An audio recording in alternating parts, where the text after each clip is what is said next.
Hello అండి అందరికీ. నెయ్యి చేశానండి నేను ఈరోజు. 1 మంత్ అవుతుంది నెయ్యి చేసి నేను. అలాగే నెయ్యి కూడా ఇంట్లో అయిపోయింది. ఒకరోజు అయిపోతుందంటే ముందు రోజు చేస్తాను నేను. అయితే చిన్న చిట్కా అండి ఈ నెయ్యి గురించి. ఇలాగా మనకి రవ రావాలంటే నెయ్యి ఏం చేయాలో చెప్తాను. అయితే నేను రోజు 1.5 లీటర్ పాలు తీసుకుంటాను. నాకు నెలకి మినిమం 1/2 కేజీకి కొద్దిగా తక్కువ వస్తుంది నెయ్యి. నెల వరకు నాకు సరిపోతుంది. అంటే పిల్లలు తింటారు ఎక్కువగా. స్వీట్స్లో తక్కువనే యూజ్ చేస్తాను. వంటలలో కూడా వేస్తుంటాను మధ్య మధ్యలో, దోశ కానీ పొంగనాలకు కానీ. అయితే మనము నెయ్యి చేసుకునేటప్పుడు ఈ వెన్నను బాగా కడుక్కోవాలి. అలాగైతే మనకి స్మెల్ రాకుండా ఉంటుంది. ఇంకొకటి నెయ్యి కూడా మంచిగా నీట్గా ఉంటుంది.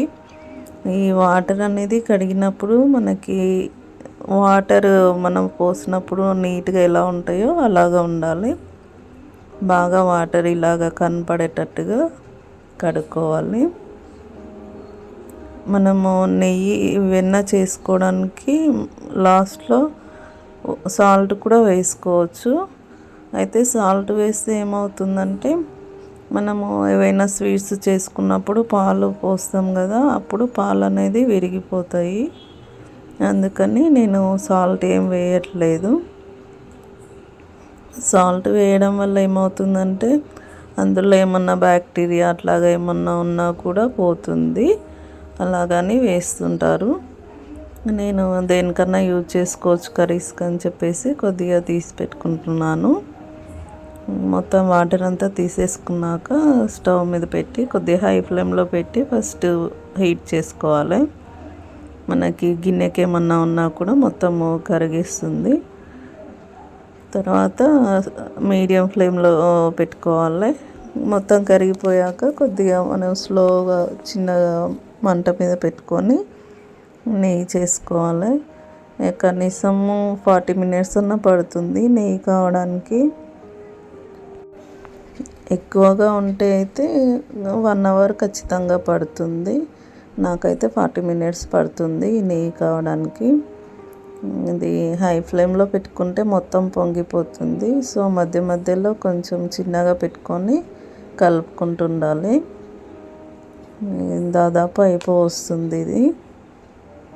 నాకు 35 మినిట్స్ తర్వాత ఇలాగైంది. అయితే కింద మొత్తం రెడ్ కలర్లోకి రావాలి. అలా అయితేనే నెయ్యి అయినట్టు మనకు. ఇది అయ్యాక తమలపాకు కానీ తులసి ఆకులు కానీ వేసుకోవచ్చు మనము. నేను ఈరోజు తమలపాకు వేస్తున్నాను. అయితే నెయ్యి మనకి రవ రావాలంటే పెరుగు మీద మీగడ తీసుకుంటే వస్తుంది. కానీ నేను పాలు వేడి చేసి చల్లారినాక ఫ్రిడ్జ్లో పెడతాను. అలాగా తీస్తాను అన్నమాట మీగడ. సో అందుకని మీగడ తీసుకున్నాక మధ్యలో కొద్దిగా పెరుగు యాడ్ చేసుకోవాలి. ఈ పెరుగు వేయడం వల్లనే మనకు నెయ్యి అనేది పూసగా వస్తుందండి. ఇదే చిన్న చిట్కా. ఓకే అండి, అందరికీ థ్యాంక్ యూ నా వీడియో చూసినందుకు.